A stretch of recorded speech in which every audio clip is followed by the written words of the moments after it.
Сьогодні я покажу простий, але ефективний спосіб обслуговування автомобільного акумулятора.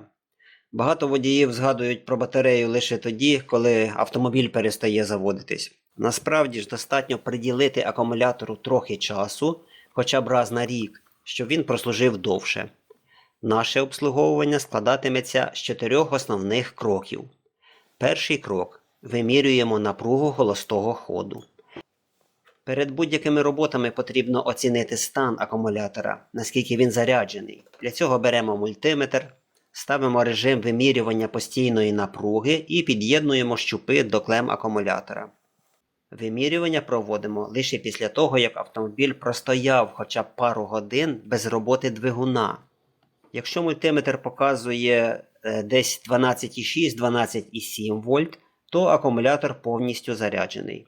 Якщо напруга знаходиться в межах десь 12,4-12,5 вольт, то заряд недостатній, але десь середній заряд.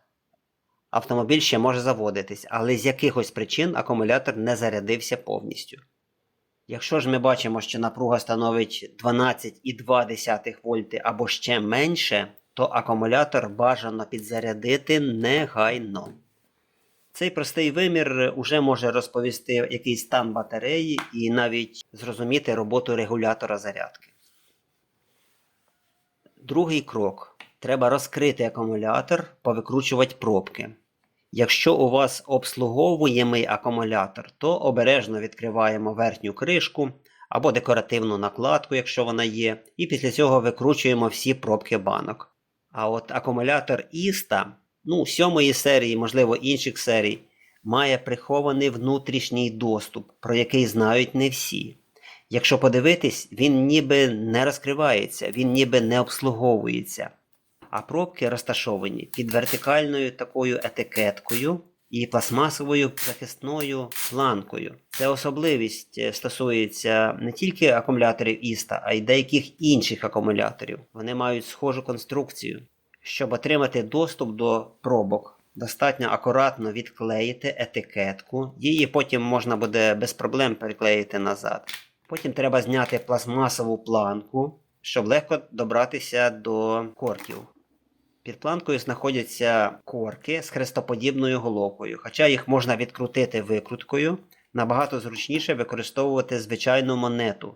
Якщо акумулятор новий, то пробки можуть бути закручені досить туго, герметично. Тому для першого відкручування знадобиться трошки зусиль. А після завершення обслуговування достатньо закрутити пробки назад, встановити пилозахисну планку і приклеїти етикетку на місце. Таким чином акумулятор знову буде повністю зібраний. Всі роботи треба проводити акуратно, щоб усередину не потрапив пил або бруд. А перед відкручуванням бажано протерти верхню частину акумулятора чистою ганчіркою. Так ми уникнемо потрапляння сторонніх часточок в електроліт. Після відкриття можна візуально оцінити стан банок. Якщо електроліт прозорий, це хороший знак. А якщо він має темний колір або містить сторонні домішки, це може свідчити про замкнуту банку. Переходимо до третього кроку. Перевіряємо рівень електроліту. Оглядаємо кожну банку окремо. Електроліт повинен повністю покривати свинцеві пластини. У більшості акумуляторів рівень рідини має бути приблизно на 10 мм вище пластин. Або він має знаходитись між мітками Min і Max, якщо такі мітки є на корпусі. Якщо рівень недостатній, то доливаємо дистильовану воду. Дистильовану використовувати звичайну воду категорично не можна, адже мінерали, які містяться в ній, можуть прискорити руйнування пластин і скоротити термін служби акумулятора. Доливати воду потрібно невеликими порціями, щоб не переборщити. Після доливання пробки треба ще не закручувати, адже попереду ще один важливий етап. Четвертий крок. Треба провести десульфатацію. З часом на пластинах акумулятора утворюються такі крупні кристали сульфату свинцю.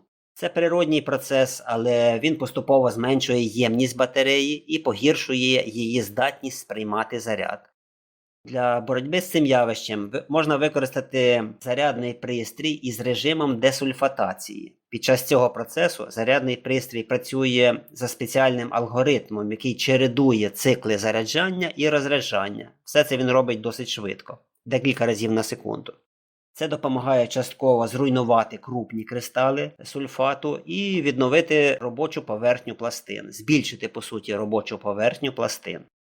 Залежно від стану акумулятора, така процедура може тривати від кількох годин до доби, а я один акумулятор відновлював декілька діб. Після її завершення акумулятор часто демонструє кращу ємність, упевненіше тримає заряд і, звичайно, тоді легше запускає двигун.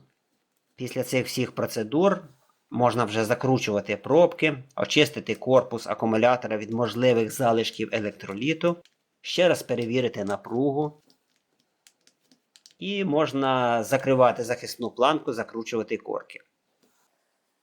От регулярне виконання цих нескладних операцій допоможе продовжити термін служби акумулятора, покращить його роботу і зменшить ризик несподіваних проблем із запуском двигуна автомобіля. Всім дякую за увагу, бажаю успіхів!